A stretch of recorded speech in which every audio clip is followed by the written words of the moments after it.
With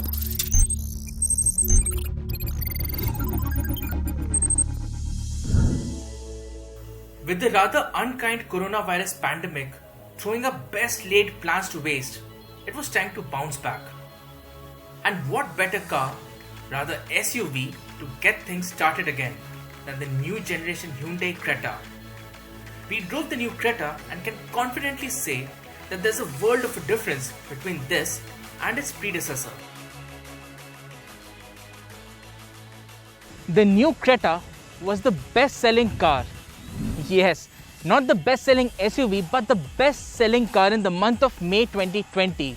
And it speaks volumes about the popularity of the Creta, old and new. So finally, we have the new generation Creta with us. Yes, and this is a tough time for all of us with the whole coronavirus situation.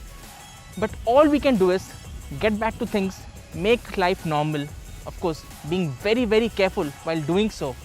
So we finally get to spend some time with the new generation Creta, and it was a tough ask for Hyundai to make a good SUV even better. So have they accomplished that? Let's find out. Can't wait to begin. On looks, the car is miles away from its predecessor, which had cracked the code for having the proportions and elements of a quintessential SUV. Different people will have different opinion about the design of the new generation Creta. It isn't as elegant as the one on the previous model. For example, the large cascading grille, the split headlamp and the tri-beam projector lamp, all these elements together make for a very busy design at the front.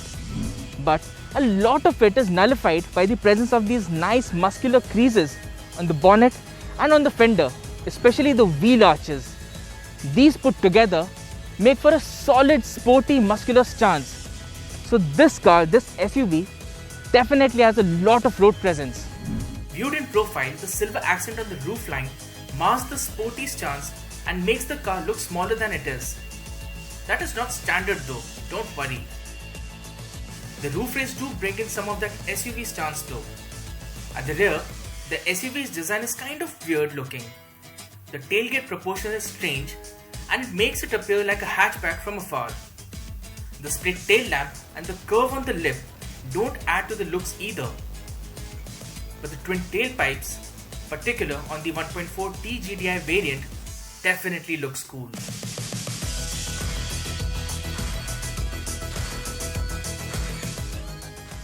So in typical Hyundai fashion, the new generation Creta has a bucket load of features.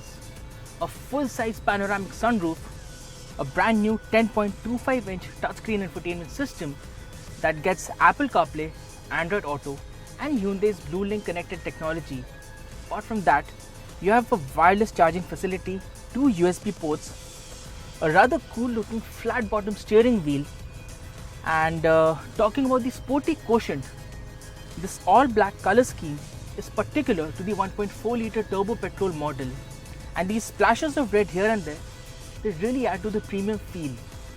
And talking about the materials themselves, you have a lot of nice premium plastics, but to keep the premium feel consistent, Hyundai could have used soft plastics here and there.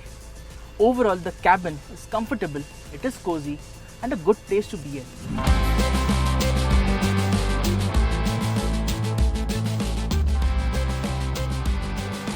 Other features include window shades for the rear passengers and the rear AC vents as well, along with a small display on the handrest to control the air purifier in the Creta, which is offered only on the SX and the SXO trims.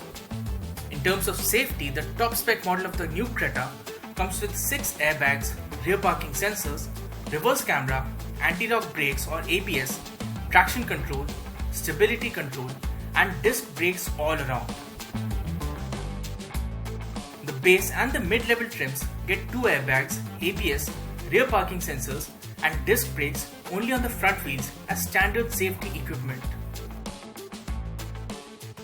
It is apparent that Hyundai has worked a lot on the comfort of the new Creta. Built on a new platform, the new Creta is bigger in dimensions and offers more space at the rear.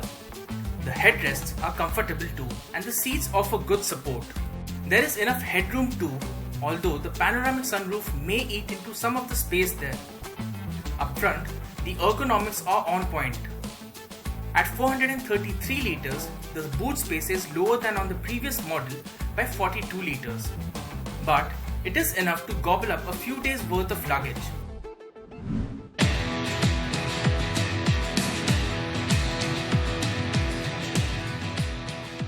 As far as ride quality is concerned, well, the new Creta has it covered. The suspension is plush and the rear doesn't bounce like it used to over bumps and potholes on the older car. The new Creta feels more sure-footed and doesn't squeal when pushed a little out of its comfort zone. The new Creta gets the same engine and transmission options as its cousin, the Kia Seltos. There's a 1.5 litre petrol, a 1.5 litre diesel, and the range-topping 1.4 litre turbo petrol on offer. We are testing that very new engine today. The engine makes a maximum of 138 brake horsepower, coming in fully at 6000 rpm, while the peak torque output is rated at 242 Nm, coming in between 1500 to 3200 rpm. This particular engine gets a 7-speed dual-clutch automatic gearbox. The 1.4 litre turbo petrol engine on the Creta, it has oodles of grunt in the mid-range and the top end. But the bottom end feels a little lacking. The surge of torque is not quite there. And even the gearbox, the 7-speed dual-clutch automatic gearbox, it feels a little hesitant, little slow at low speeds. But once you build up speed, the performance levels out and makes for fun and enjoyable driving experience. And should you want to extract the maximum from the gearbox, you have paddle shifters on a Hyundai Creta. That is a segment first feature. The other surprise is the steering. It feels nicely weighted and has a solid feel to it. But the feedback is a little lacking. The feedback would have been slightly better. We're not complaining. Compared to the old model, this one feels miles ahead.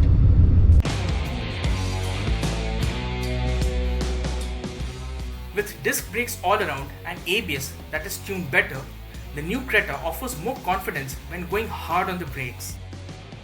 The 2020 Creta comes with 3 drive modes, which are Eco, Comfort and Sport. They work as advertised. We suggest you toggle between the Eco and Comfort mode in the city and leave Sport for the highway, where the gearbox holds onto the gears longer and makes overtaking a breeze. Additionally, the SUV also gets traction modes, which are snow, sand and mud.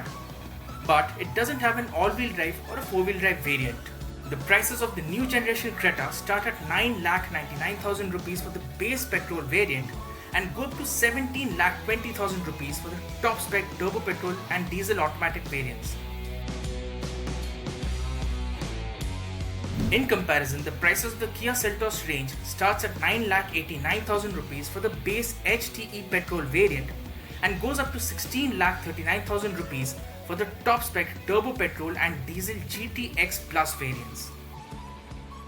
If there's one thing that Hyundai is adept at, that is offering a feature-rich car.